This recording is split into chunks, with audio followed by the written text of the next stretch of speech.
Hello students, आज हम समझेंगे coordination. What is the meaning of coordination? Coordination is the force which binds all the other functions of management in order to ensure successful attainment of an objective. Coordination क्या है? एक ऐसा force है जो management के सभी functions को बांध कर रखता है ताकि ऑर्गेनाइजेशनल ऑब्जेक्टिव्स को सक्सेसफुली अटेन किया जा सके। Essential features or characteristics of coordination. It is an important function of management. ये एक important function है management का. It is a continuous and never-ending process in the field of management. ये एक ऐसा process है जो लगातार चलता रहता है और कभी भी नहीं रुकता है. It starts from planning and end in controlling. Then again organization कि जो टॉप मैनेजमेंट है वो फिर से रीप्लान करती हैं, यानी कि ये एक लिंक के रूप में काम करता है between planning and organising, between organising and staffing, between staffing and directing, between directing and controlling. और फिर कंट्रोलिंग में हम क्या देखते हैं? जो परफॉर्मेंस एक्चुअली हुआ है और एक्चुअल में जो प्लान किया गया था उनके बीच में जो डिफरेंसेस होती हैं, उन डिफरेंसेस को दूर करने के लिए टॉप मैनेजमेंट फिर से प्लान करता है। तो ये एक ऐसा फंक्शन है जो एक लिंक के रूप में काम करता है मैनेजमेंट के सभी फंक्शन में और उन सभी फंक्शन को एक यूनिटी के फॉर्म में बांध कर रखता है। तो ये एक ऐसा फंक्शन है जो कभी नहीं रुकता है, नेवर एंडिंग और कंटिन्यूस प्रोसेस है। It refers to group effort and not to individual efforts. ये क्या करता है? हर ऑर्गेनाइजेशन में कई तरीके के वर्कर्स और एम्प्लॉयज होते हैं। उन सभी वर्कर्स और एम्प्लॉयज के वर्क में, यानी कि हर एक इंडिविजुअल के वर्क में या एफर्ट्स में एक यूनिटी का फॉर्म ऐड करता है और उसे ग्रुप एफर्ट में कन्वर्ट करता है। क्या करता है?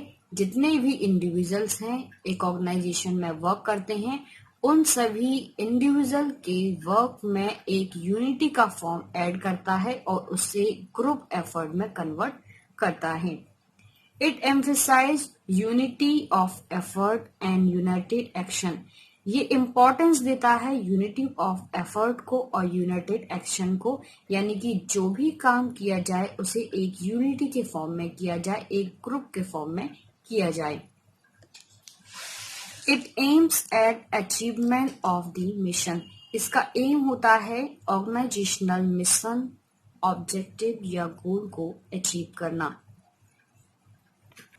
Importance of coordination for smooth working of enterprise. Coordination help to minimize the conflicts, wastage, delay and organizational problem. It ensures smooth working of the enterprise. Therefore, with the help of coordination, an enterprise can achieve its objectives easily and quickly.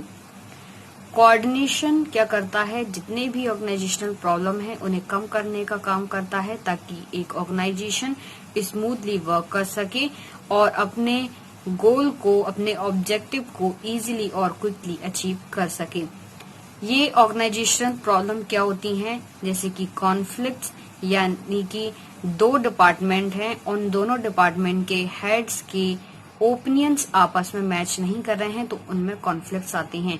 यानी कि अगर एक marketing department है और एक finance department है, marketing department कहता है कि हम 20% डिस्काउंट पर सेल करेंगे, लेकिन फाइनेंस डिपार्टमेंट कहता है कि अगर आप 20% डिस्काउंट पर सेल करेंगे तो हमें प्रॉफिट क्या होगा, ऑर्गेनाइजेशन को प्रॉफिट क्या होगा। तो उनके जो ओपिनियंस होते हैं आपस में मैच नहीं करते हैं, उनमें कॉन्फ्लिक्ट्स आते हैं। तो उन कॉन्फ्लिक्ट्स को कम करने का काम होता है कोऑर्डिनेशन का। वर्कर्स एम्प्लॉयज सही से काम नहीं करते हैं, देर से काम करते हैं, वर्क को डिले करते हैं, मटेरियल का वेस्टेज करते हैं और कई ऐसी ऑर्गेनाइजेशनल प्रॉब्लम होती हैं जिन्हें कम करने का काम होता है कोऑर्डिनेशन का। Unity without destroying diversity.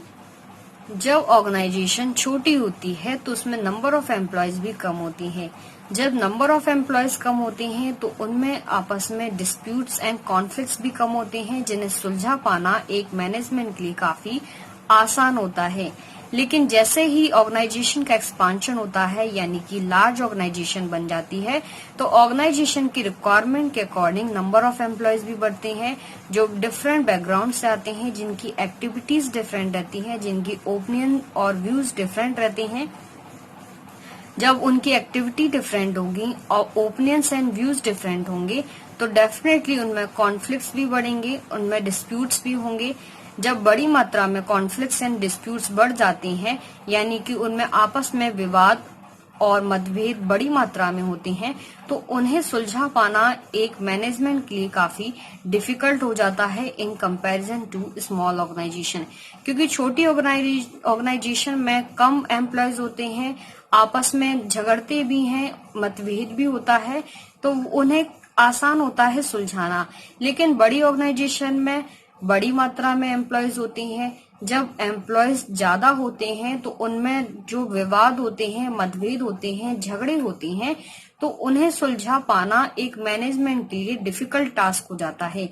तो उस कंडीशन में कोऑर्डिनेशन काफी हेल्पफुल रहता है उनकी एक्टिविटीज को इंटीग्रेट करने के लिए, उनके ओपिनियंस, उनके व्यूज में तालमेल बिठाने के लिए, क्योंकि अगर वो आपस में लड़ते ही रहेंगे तो ऑर्गेनाइजेशन के लिए काम कौन करेगा।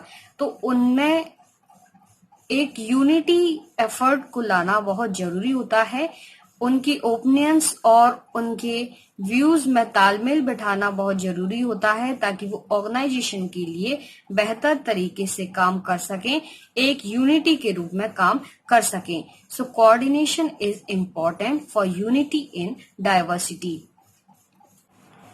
To integrate the efforts of individuals, department एजेक्ट्रा।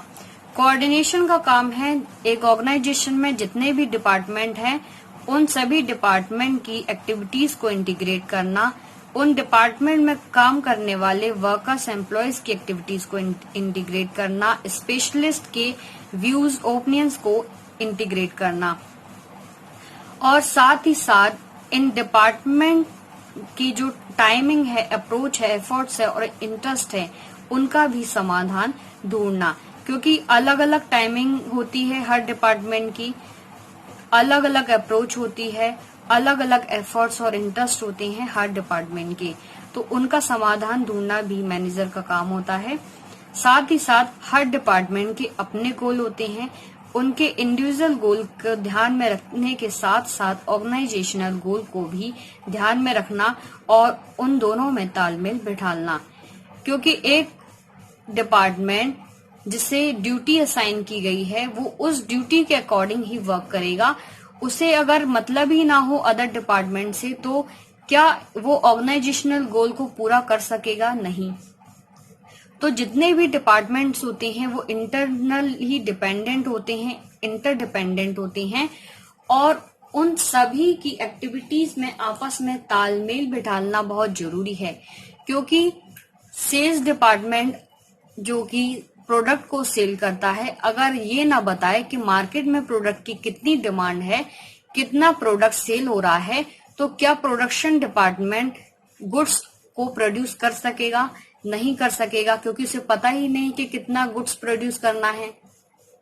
इसी तरीके से प्रोडक्शन डिपार्टमेंट ये नहीं बताएगा कि उसे कितना प्रोडक्शन करना है, तो क्या एक परचेज डिपार्टमेंट रॉ मटेरियल को परचेज कर सकेगा? क्योंकि उससे पहले पूछना जरूरी है प्रोडक्शन डिपार्टमेंट से कि उसे कितनी रिक्वायरमेंट है रॉ मटेरियल की, तभी तो वो रॉ मटेरियल परचेज कर सकेगा। तो ये डिपार्टमेंट आपस में इंटरडिपेंडेंट रहते हैं और इनका आपस में तालमेल बैठना बहुत जरूरी है और ये काम करता है कोऑर्डिनेशन। साथ ही साथ इनके इंडिविजुअल गोल और ऑर्गेनाइजेशनल गोल में हार्मनी यानी कि तालमेल बैठाना भी बहुत जरूरी है। स्पेशलाइजेशन।